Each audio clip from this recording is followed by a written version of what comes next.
Good morning বন্ধুরা, HD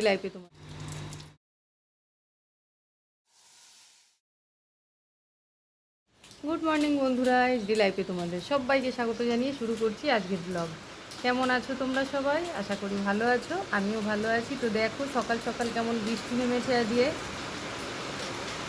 কাজ আছে আজকে অনেক, কিন্তু দেখো বৃষ্টির জন্য আমি আজকে আর বাইরে বেরোতে পারছি না, কেননা বৃষ্টিতে ভিজলেই আমার ঠান্ডা লেগে যাবে। বৃষ্টি দেখতে আমার খুব ভালো লাগে, আর ঘর থেকে সেইভাবে বোঝাই যায় না বৃষ্টিটা। সেই জন্য দেখো ছাদে চলে এসেছি। তো দরজাটা খুলে কিছুক্ষণ দাঁড়ালাম, দেখছি জলগুলো ছিটকে ভেতর দিকে চলে আসছে, সেই জন্য আবার বেশিক্ষণ দাঁড়ায়নি, অল্প একটু দাঁড়িয়ে থেকে তারপর দরজাটা বন্ধ করে দিয়ে আমি নিচে চলে এসেছিলাম। বেশ কিছুক্ষণ ঘর বাইরে ওপর নিচ করতে করতে বুঝতে পারলাম আজ আর বৃষ্টি কমবে না, ভিজে ভিজেই সব কাজগুলো করতে হবে। সকালবেলায় এত পরিমাণ বৃষ্টি পড়ছিল, শেষমেশ ভিজে ভিজেই সব কাজগুলো করে নিয়েছিলাম।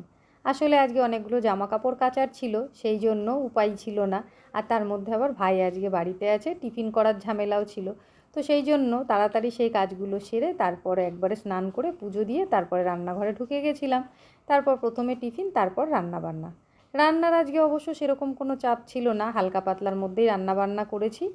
তারপর তোমাদের দাদাভাই এসে স্নান খাওয়া দাওয়া করে ও কাজে বেরিয়ে গেল, আর আমিও এদিকে ঘরের কাজগুলো সেরে নিলাম, কেননা খাওয়া দাওয়ার পর আর কোনো কাজ করা আর হয় না। ঘরের কাজ সেরে চলে এলাম রান্নাঘরে। দেখো কি কি রান্না করেছি। প্রথমেই দেখো সকালবেলায় টিফিন করেছিলাম কুমড়ো ভাজা, পেঁয়াজ দিয়ে, কাঁচা লঙ্কা দিয়ে আর কালো জিরে দিয়ে আর রুটি। তো সেটাই একটু রয়ে গেছে, আর এটা বেটেছিলাম কালো জিরে। ভাইয়ের ঠান্ডা লেগেছে সেই জন্য। তো ভাই খেয়েছে, আর এইটুকু আমার জন্য রাখা আছে। আর এখানে রয়েছে ডাল, আর ডালের সাথে খাওয়ার জন্য পটল ভাজা করেছি। আসলে আজকে বেশি কিছু রান্না করিনি এই কারণে যে কাল রাতের ভাত ছিল, তোমাদের দাদাভাই বলল ওই ভাতটাই মশলা রাইস করে দিতে, সেটাই খাবে। তো সেই জন্য আমি আর ভাই যেহেতু খাবো, ভাইয়ের ঠান্ডাও লেগেছে, তো সেই জন্য শুধু পটল ভাজা আর ডাল করেছি, আর সেরকম কিছু করিনি। আর এই যে দেখতে পাচ্ছ, এটাই মশলা রাইস সকালবেলায় করেছিলাম, সেটাই তোমাদের দাদাভাই খেয়ে গেছে, আর যেটুকু রাখা আছে এটা ছেলে খাবে বলেছে।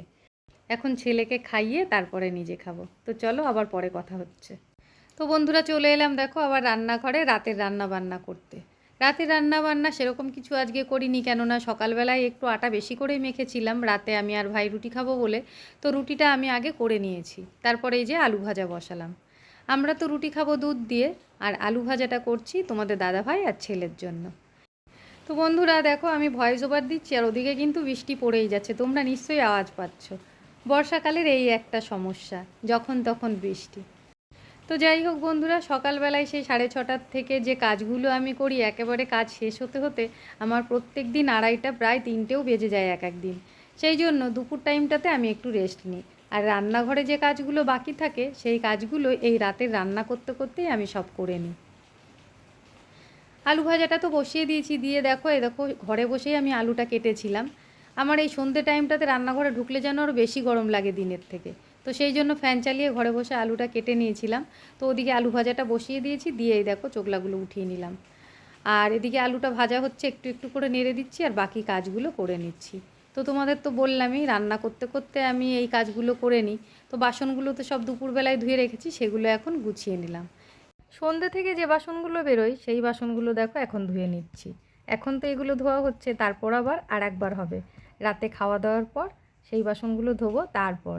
এখন চলবে আমার সেই রাত 12টা পর্যন্ত, কেননা তোমাদের দাদা ভাই আসে কাজের থেকে রাত্রে 11:30টায়। তারপর ও এসে একটু হাত পা ধুয়ে রেস্ট নেয়, রেস্ট নিয়ে তারপর খাওয়া দাওয়া করে। তারপরে যে দুটো একটা বাসন বার হয় সেগুলো আবার ধুয়ে তারপর শুতে যায়। মোটামুটি 12টা প্রত্যেক দিন আমার বাজে। তো দেখো তোমাদের তো বললামই দুধ দিয়ে রুটি খাবো, তো ভাইয়ের খাওয়া হয়ে গেছে, আর এইটুকু আমার জন্য রাখা আছে। আমি এটা দিয়ে রুটি খেয়ে নেব। আর এই যে রুটি, আর ওদিকে ভাত রয়েছে দেখো। এই যে দিনের ভাতই শেষ হয়নি, কিন্তু যেহেতু তোমাদের দাদা ভাই খায়নি, আর ভাইয়েরও শরীরটা খুব একটা ভালো নেই, ও বেশি ভাত খায়নি, তাই ভাত রয়ে গেছে, আর ডালও রয়ে গেছে, আর ওদের দুজনের জন্য এই যে আলু ভাজা হলো। তো যাই হোক বন্ধুরা, রান্নাঘরের কাজ তো মোটামুটি শেষ হলো, এখন আলু ভাজাটা নামিয়ে নিয়ে আমি গ্যাসটা পরিষ্কার করে নেবো। দুপুরে রান্নাবান্না করার পর গ্যাসটা ভালো করেই পরিষ্কার করে নেওয়া হয় একবার। রাতে যদি ভাত রান্না হয় তাহলে অতটা সেইভাবে পোছাপুছি করতে হয় না, কিন্তু রুটি করলে গ্যাস কিন্তু খুব নোংরা হয়।